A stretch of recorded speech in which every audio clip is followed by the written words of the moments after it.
हमारी अगली स्टोरी का नाम है द अगली ट्री। तो अगली का मतलब होता है बदसूरत, जो देखने में अच्छा ना हो उसे बोलते हैं अगली। सो एक बदसूरत पेड़। तो चलिए शुरू करते हैं स्टोरी को रीड करना। अ लॉन्ग टाइम अगो, बहुत समय पहले, इन अ लश ग्रीन फॉरेस्ट, हरे भरे जंगल में। फॉरेस्ट मतलब जंगल, लश ग्रीन इसका मतलब होता है हरियाली से भरपूर। तो बहुत समय पहले हरे भरे जंगल में there were many straight and beautiful trees. तो बहुत सारे स्ट्रेट यानी कि सीधे, ब्यूटीफुल सुंदर पेड़ थे। तो बहुत सारे सीधे और सुंदर पेड़ थे। बट लेकिन इन दिस फॉरेस्ट, इस जंगल में, there was a lonely tree, इस जंगल में एक अकेला पेड़ था। लोनली मतलब होता है अकेला। whose trunk, जिसका तना, was hunched, hunched का मतलब होता है bent यानी कि मुड़ा हुआ, ट्रंक मतलब तना। तो यहाँ पे whose हमारा एक रिलेटिव प्रोनाउन है अगर इंग्लिश में देखें तो। और यहाँ पे ये हमारा देयर का चैप्टर यूज हुआ, देयर वर। फिर अगेन नेक्स्ट सेंटेंस में देयर वॉज। वर कब लगता है? जब हम ज्यादा की बात करें। देयर वर मैनी ट्रीज, अगर एक की बात है तो there was.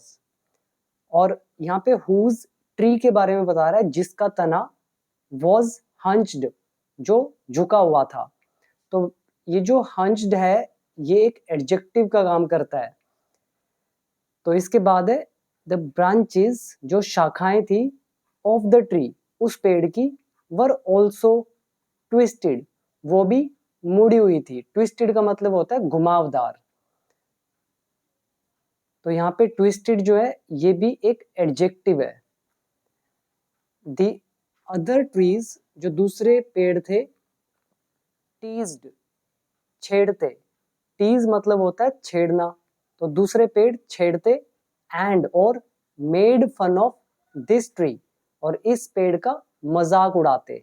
Make fun of का मतलब होता है मजाक उड़ाना। ये हमारा पास्ट टेंस है, इसीलिए मेक का मेड फन ऑफ। तो यहाँ पे आप वर्ड याद करें पहले, लश ग्रीन हरे भरे, उसके बाद लोनली मतलब अकेला, ट्रंक मतलब उसकी जो तना होता है पेड़ का, हंच्ड मतलब मुड़ा हुआ यानी कि बेंट या झुका हुआ, ट्विस्टेड यानी कि घुमावदार गोल गोल, टीज मतलब छेड़ना, टीज का सेकंड फॉर्म टीज्ड। तो दूसरे पेड़ उसे छेड़ते और उसका मजाक उड़ाते, एंड और कोल्ड पुकारते, इट उसे, अ हंचबैक। हंचबैक का मतलब होता है कुबड़ा। जैसे कई लोग इंसान आपने देखे होंगे उनकी पीठ झुकी होती है, उनको कुबड़ा बोलते हैं, तो उसी को बोलते हैं हंचबैक। तो यहाँ पे कोल्ड एक वर्ब की थर्ड फॉर्म है, ये पैसिव वॉइस है। तो आगे है this made the tree very sad. तो दिस मतलब ये, यानी कि जो उसको कहा जाता था कुबड़ा, तो ये चीज उसको उदास कर देती। वेन एवर, जब कभी भी, it looked at the other trees, तो जब कभी भी वो दूसरे पेड़ों की तरफ देखता, इट साइड मतलब वो आह भरता। आह भरना मतलब एक तरह से सांस लेना। तो इट साइड, जैसे चैन की सांस लेना, साई ऑफ रिलीफ, उसी तरह से साई यानी कि एक तरह से आह भरना। तो जब भी वो दूसरे पेड़ों की तरफ देखता तो वो आह भरता और क्या बोलता, ये देखिए आगे डबल इन्वर्टेड कोमास। तो क्या बोलता, आई विश, काश, I were like other beautiful trees, कि काश मैं भी दूसरे पेड़ों की तरह होता। यहाँ पे आई विश और आई वर, आई के साथ वर का यूज हुआ है, नॉर्मली वॉज का यूज होता है, बट ये हमारा इमेजिनेशन है, तो इसलिए इमेजिनेशन में वर का यूज होता है आई के साथ और बाकी सबके साथ भी। आगे है गॉड डिस्क्रिमिनेटेड मी, गॉड ने, भगवान ने मेरे साथ भेदभाव किया। डिस्क्रिमिनेट मतलब भेदभाव करना। तो ये आई विश आई वर का लेसन, गॉड डिस्क्रिमिनेटेड, ये हमारा पास्ट इंडेफिनिट टेंस, और आई साइड ये भी पास्ट इंडेफिनिट। व्हेनेवर जो है ये हमारा व्हेनेवर का चैप्टर है, जब कभी भी। तो अगर आप मेरा इंग्लिश कोर्स ज्वाइन करना चाहते हैं तो एंड में आपको पता चल जाएगा, उसमें मैंने ये सारे रूल्स आपको कराए हुए हैं डिटेल में। तो ये व्हेनेवर हमने किया था वर्कबुक पार्ट 2 के अंदर। और इट लुक्ड ये है हमारा अगेन पास्ट इंडेफिनिट। आगे वन डे एक दिन, अ वुड कटर केम एक लकड़हारा आया। केम वर्ब की सेकंड फॉर्म। और वुड कटर को एक और नाम से भी बुलाया जाता है। वुड कटर तो सिंपल है, लकड़ी काटने वाला। एक होता है लंबर जैक, लंबर जैक भी वुड कटर। डिस्क्रिमिनेट भेदभाव करना। साय मतलब आह भरना। तो इसके बाद आगे लिखा है एक दिन लकड़हारा आया टू द फॉरेस्ट जंगल में। ही सो उसने देखा द हंचबैक ट्री उस कुबड़े पेड़ को। हंचबैक, ठीक है। तो उसने देखा ही सो द हंचबैक ट्री उस कुबड़े पेड़ को। एंड ग्रम्बल्ड और वो गुस्से में बड़बड़ाया। ग्रम्बल का मतलब होता है थोड़े गुस्से में बड़बड़ाना। क्या बोला उसने? दिस ट्विस्टेड ट्री, ये जो घुमावदार पेड़ है, ट्विस्टेड ट्री है, इज यूजलेस, ये इसका कोई फायदा नहीं है, ये यूजलेस है फॉर मी, मेरे लिए। एंड देन और फिर ही कट डाउन उसने काट दिए। कट का सेकंड फॉर्म भी कट रहता है।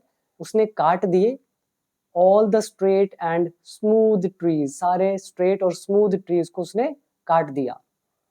द हंचबैक ट्री वो कुबड़ा पेड़ रियलाइज्ड तो उसको एहसास हुआ दैट की God had saved his life कि भगवान ने उसकी जान बचाई थी बाय मेकिंग हिम डिफरेंट, उसे अलग बनाकर।